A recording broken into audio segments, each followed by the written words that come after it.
My manipulative wife had an affair with my best friend and they're now trying for a baby just weeks after I caught them. The trouble in my wife and I's marriage started when my best friend broke up with his girlfriend because she cheated on him. He was pretty upset about it and took it hard.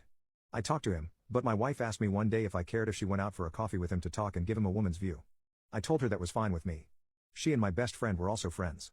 We'd done couples trips with my friend and his girlfriend and she'd also hung out with him tons because he was around me so much.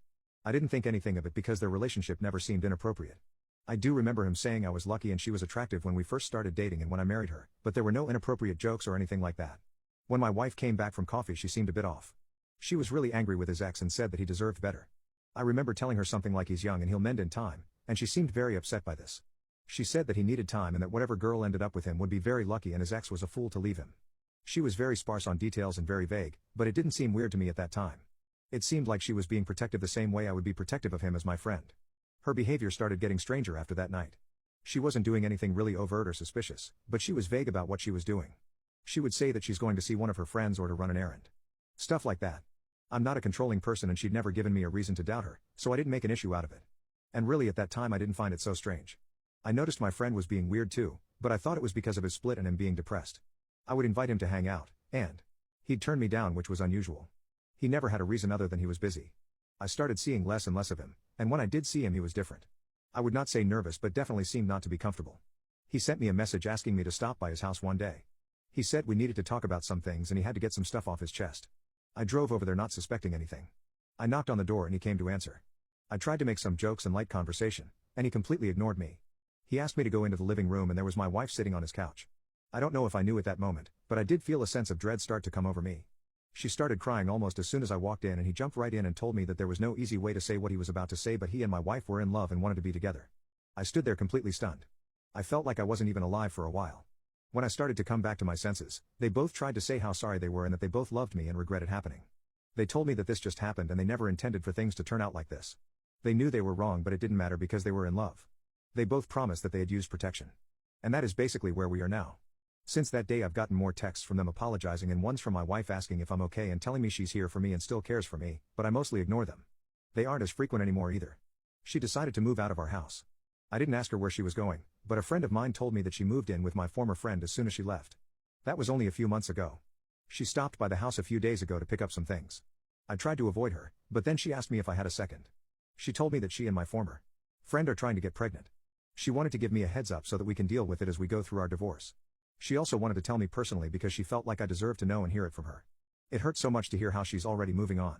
We wanted to have children together, but she wanted to wait until she turned 30. Now he's going to get to be the father to her children and I'm going to have to watch her carry his child. My girlfriend's entitled sister heckled me during my stand-up performance, so I turned her into a laughing stock and made her cry. So my girlfriend comes from a pretty affluent background where ritzy vacations and luxuries were the norm, whereas I come from quite the opposite. I come from a large family where we had to wear the busted pair of shoes for a little bit longer until the money was finally scraped together. For a lot of people, this difference could be a little intimidating, but it's never been a big issue. My girlfriend is very level-headed, works hard, and never looks down on others not as fortunate as her or her family. Her sister, on the other hand, is quite the opposite. She goes to a university that is completely paid for, has all the niceties, and lets you know when you don't. She can get rude with people quite easily, especially when she's dealing with someone working a low-pay job or someone that she views as lower in status. I've seen her threaten to sue a McDonald's employee with daddy's money when he brought her order out wrong. Now, I've only acted as a silent observer to her behavior because I've only seen her a handful of times and I quite frankly didn't want to deal with her. That's the background info. So, I'm a somewhat successful 27-year-old comic working my way up in the comedy scene in the city I'm living in. And just the other night, I was performing at a comedy club and my girlfriend was coming to watch me perform. The night before the show, she informed me that her little sister was coming to the show with some friends. To me, this news was a possible red flag. The reason being that the people that I work with, and most of the comedy crowd, for that matter, is a pretty working class group of people. They deal with hard truths and can laugh when they are made fun of. Whenever my girlfriend's sister gets put in similar situations, she definitely does not have the same reaction. I also went with her and my girlfriend to a small concert at a bar and she was rude and disrespectful to the performers the whole time. I told my girlfriend my concerns about her sister coming. She wouldn't enjoy herself, she would make a scene, or she would interrupt another comic's set, the ultimate sin. My girlfriend said it wouldn't be a problem. I buckled and said that she could come, but I would not be held liable for whatever happened in the club. I tend to be playful when shutting down hecklers, but I know the 3 other comics performing and they are definitely not. We met the sister and friends beforehand and went to the club. My set was starting after a pretty uneventful night. My first 6 or 7 minutes started out really well. The crowd was great and I felt in the zone. I then started working through a bit about North Face being tacky and this proved to be the catalyst for the sister and her friends. They started talking loudly in the back, to which I told them to stop. I looked to my girlfriend to corral them in and provide some silent reinforcements. Those reinforcements never came. About 2 minutes later, I was working through a piece about being hairy, to which the sister made a very loud comment. At this point, I noticed she and her friends had put down quite a few drinks, so basically I started making fun of them being sloppy drunks. This shut them up for a little bit. I then had a piece about my mom, to which the sister made a loud comment about my mom being a SLT. Now I have a 3-strike rule, meaning if a fan interrupts my set 3 times in an unwarranted fashion, I will make fun of them. So that's what I did. I called her out for being a petulant rich girl, made fun of her appearance, and ended up calling her Vlada Drunkula, in reference to her being half Romanian, and that was a comment which made her tear up. She is ashamed of the fact she is half Romanian, as she views Eastern Europe as lower class, so I know this cut deep. The crowd was really into it, so I was eventually able to cut off the set. With some grace, but I was livid. When the crowd left and the lights went up, the sister came up to me and started getting in my face. I walked back into the green room and asked the bouncer to take care of it, and she eventually left with her friends. As I saw my girlfriend afterwards, she seemed a little upset. I told her that I was furious that she didn't help me out with controlling her sister. She asked why I was so upset whenever the set went so well. I told her that even though that set went well, if a heckler catches me on a night where I'm not on my game, it F's my entire performance. We eventually cut the conversation and drove home. The next day, my girlfriend's sister left a message for my girlfriend in tears about how the night went. She was upset at the things I said and wanted an apology. I told my girlfriend that was not going to happen and I deserved an apology. Even though the sister doesn't view what I do as a job, that is my livelihood. If I pulled a similarly disruptive stunt in someone else's place of work, I would most likely be arrested. My girlfriend did not take to this well and hasn't talked to me for the last 2 days besides small talk at dinner. I think she may be upset about the rich girl comments I made to her sister. I dead-named my friend because he kept intentionally mispronouncing my boyfriend's name, and he went feral. On New Year's Eve, my boyfriend and my parents attended a family gathering at my aunt's house. My cousin and her boyfriend Max were there as well. Me and Max have never got on well, and Max claims this is because he is a trans man and I am transphobic. This is not the case at all. He just claims I am transphobic because my political views don't align with this. Anyways, I met him 6 years ago when he and my cousin began dating, before he made the transition. Back then it was introduced to me as Mary. When Max made the transition, we were informed that we should refer to him as Max, and he specifically asked us not to mention his previous name Mary. This party was the first time Max met my boyfriend. Max was born in France and his first language is French. My boyfriend is also half French and his name is French, but he was born in America. My boyfriend's name is pronounced very differently in French, but the pronunciation he uses is English. So my boyfriend's name is Jan, but he uses the English variation of John. So, when we arrived, Max deduced my boyfriend might be French because of his name. My boyfriend explained that he is half French, but was raised in America. He introduced himself to Max as John. Later during dinner, Max referred to my boyfriend as Jan. I realized Max was calling John as Jan, and I looked at my boyfriend and saw that this pronunciation made him very uncomfortable. John then said that he goes by John, not Jan. Max began arguing that Jan sounds much better than John, and that Americans always mess up our names. John didn't respond. He always does everything to avoid conflict, but I could see how uncomfortable he was. John was raised by his French father who was extremely abusive. He has been in therapy for a few years now, and he used to have a lot of flashbacks, but now thanks to the therapy they are rare. However, when Max was using the Jan pronunciation, I could tell that he was dissociating, like he was about to have a flashback. These were always very hard for him. Later John told me that his father always called him Jan. I got very angry with Max at this point. He kept saying Jan and going on and on about how we should use the original French form of this name. I said, "How would you feel if we called you Mary?" Max became very angry as well, and said it was a completely different story, and uncalled for. He would avoid talking to either me or John until the end of the evening. When we got home later, I saw that my cousin, Max's girlfriend, messaged me that Max was upset, and that I should call him and apologize. My parents say that I was right, that it should teach Max a lesson, and that I shouldn't apologize and take back what I said.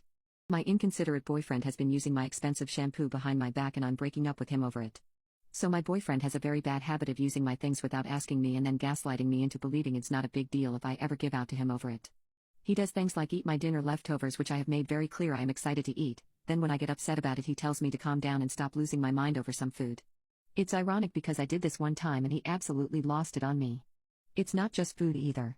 He somehow managed to go through my entire bottle of mouthwash in just 4 days, and it was a very expensive mouthwash. He once rubbed one out on my brand new bed sheets on the same day I got them replaced and got his nut all over the sheets and didn't even bother to wipe it. He then did not understand why I was so mad over a natural body process. So for Christmas my mom gifted me shampoo, and not just any shampoo. This was my favorite shampoo bottle in the world. It is very healthy and good for the skin, smells absolutely amazing, but it is a shampoo I never buy myself because of how pricey it is. I told my boyfriend about the shampoo, and this was my mistake. I made it clear to him that I did not mind him using it, I just wanted him to ask first and use it in small amounts. I think he only took the first part of this sentence to his head, as he proceeded to use it every single time he was over without letting me know and in large amounts. The first time he used it I immediately noticed because he smelled like it, and I gave out to him because I told him I wanted him to tell me before using it, I just wanted him to ask. He said he didn't understand why he had to, but said he would. Next day I smelt the shampoo again, and we had an argument about it this time, where he said he would not ask for effing permission to use stupid shampoo. I told him if it was so stupid he wasn't allowed to use it, and I proceeded to hide the shampoo in my room. He was very short-tempered with me for the next few days and managed to convince me I was being ridiculous for not letting him use it and hiding it. I gave in and let him use it again and practically begged for him to ask me before using it. He literally pinky promised he would. Well, today, I let him stay at mine while I went to work, and when I came back he said he would shower. I asked him if he wanted to use my shampoo, and he said no. But yet, he came out smelling like my shampoo. I lost it. I broke down crying asking him why he had to be such an a-hole about it and why he could not just ask. This man, with a straight face told me, I didn't think it was that big of a deal. I didn't bother even listening to anything else he had to say and told him to get out. I'm thinking of sending him a breakup text. I broke up with the love of my life after meeting his insane family just once. A few days ago I flew over to meet my fiancé's family for the first time. He had warned me about them, and as soon as I came into the home some things about them just didn't sit right with me. His mom is very possessive about him. Like the first thing she said when she saw me was, "So you are the lady that keeps my son busy." I know it sounds like a joke, but she said it in a condescending tone. Throughout the entire gathering she was trying to avoid me. She would get irritated whenever I got closer to my fiancé and even at one point yelled at me not to do that when I gave him a peck on the cheek. She made one very mean comment when I asked her for a piece of pie she made. She said I will not be able to fit in my dress if I eat any more of it. She deliberately made me sit far away from him so that she could sit beside him. I knew she didn't like me, and she kept making it so obvious. She made many jokes about my size, which is crazy because I'm not even chubby, much less fat. There was one instance where she asked me for a glass of water, and when I got her it she proceeded to spit in it and tell me she changed her mind and doesn't want it anymore, then told me to wash the glass out. She then made some snide remarks about my upbringing and my lack of food or clean clothes when growing up. She then made a joke about suicide, which hurt as my fiancé had previously told her about my mother dying from it. My fiancé's dad didn't speak much. He didn't say anything and just nodded. The only normal person there was my fiancé's sister Mia because she just kept to herself. But nonetheless, I did not feel very welcomed by them. I just had this gut feeling that if I get married this will be my whole life. I would always have to be in competition with his mother. But he is so nice and sweet. I never felt so in love with anyone like I did with him. He brings me flowers, he takes care of me, he treats me like a queen. But I do not like his family at all. And so I broke it off with him. He was understandably sad. He asked for a reason. I just told him, I didn't feel good about our relationship. That we are not compatible. There were tears but I left. Now I am sitting in my aunt's house writing this. My narcissistic best friend slept with my much older brother and ditched me on my birthday, and is now playing the victim after I cut her off. My best friend is the type of friend who always forgets her wallet when we go places. Meaning I always pay for her food and drinks. She always said she would pay me back but never did. It was partly my fault because I would just let it slide. She didn't have a job and the only money she had was from mom and dad. She has had everything handed to her and has never had to work for anything. She would constantly talk crap about her friends and family but never anything to their faces, which made me think she was doing the same thing to me with them. All throughout school there was always drama with her. But I didn't really care because she was my best and only friend. I didn't fit into her friend group and she made me the butt of the joke to her friends sometime, but I thought it was just banter at the time. Last January everything started to go downhill between us. For her 21st birthday, I was still 20, she wanted to go out to a bar, which is understandable. I dealt with the fact I wouldn't be able to drink with everyone else and continued to agree to go at least for dinner. A week later I found out her disgusting secret. So my 34-year-old brother has his own house that I had been living with him in for a few months now. She had been coming over on my days off from work to hang out, which was normal. I slowly started to notice that when I would be ready for bed they would both decide to want to watch a movie. Me not wanting to leave her alone with my brother, I would try to stay up as late as I could, but eventually I would give in and go to bed. They would both play it off by saying, "Oh no, you're going to bed already, the movie isn't even over," as if to make me think they wanted me to stay each time. It wasn't until the last time she came over to hang out with me that I had noticed what was really going on. I had gotten up to go to the bathroom around 2 a.m. and noticed she still wasn't in bed, so I just assumed they were still watching movies. I walked up over the stairs to find them both sleeping on the pull-out couch cuddling. I was furious. At this point I finished what I was doing, went back to bed and left first thing in the morning without saying anything. Come to find out it had been going on for a few weeks at this point, and every time she came over to hang with me it was her excuse to hang out with him. I wasn't as upset with my brother because I understood he hadn't been with anyone for over 4 years. However, she had just left her ex about a month before and we had the conversation of, "Do you like my brother?" And she straight up told me that she would never in her life do anything with him and sees him like an older brother. To me, she was just using him as a rebound. This situation made everything so awkward. I told them both that I was not comfortable with this, but at the end of the day it's their decision to make. I still went to her birthday dinner a week later with the both of them and a few of her other friends, but the whole time I was just there I sat alone. I ended up leaving early, and the next day they showed up at the house together with her new puppy and told me that I was watching the puppy so they could go on a date. I wasn't asked, I was told. After that she stopped hanging out with me but would continue to come over and be with him. I started not being around as much and went off doing my own things, then was called selfish for not including them as I would before. I did not want to be a third wheel for my brother and her. About a month later in March my brother had met a new girl and she also found someone else to date. All was good but still very tense between the two of us. We had tried hanging out a few times since but would always get cut short from sudden lack of conversation. I had been planning for my birthday in June for everyone to get together and go out to the bar as we were all officially old enough. I didn't invite her boyfriend as he wasn't old enough for the bar yet but told her he could tag along but for obvious reasons he couldn't drink. The day before my birthday plans I had messaged everyone making sure plans were still on, and that's when the switch was flipped. All of a sudden I was being selfish by making plans for my birthday that wasn't inclusive for everyone to attend. She told me that if I wanted her to go then she wasn't getting dressed, basically staying in her PJs and she wasn't going to pay for anything. So I finally spoke up saying we had already decided and planned for this that if she had an issue with it then she didn't have to go. Come to find out that night the bar we were going to was closed for the day. So the rest of us that were still going changed plans and went bowling instead. My other friends didn't show up so it ended up being just myself, my new boyfriend I had started seeing recently, my brother and his girlfriend. I messaged her letting her know the new plans and once again was acting like it was the biggest burden of her life. So I told her not to worry about coming. I later found out that midway through getting ready she decided to stay in bed all day with her boyfriend instead of coming to my birthday, and finding out that the plan was changed made her rejoice on the inside. So I have cut her off, and ever since I did this she has started throwing a huge pity party for herself. She has made an entire Instagram account dedicated to how awful of a person I am, while name-dropping me.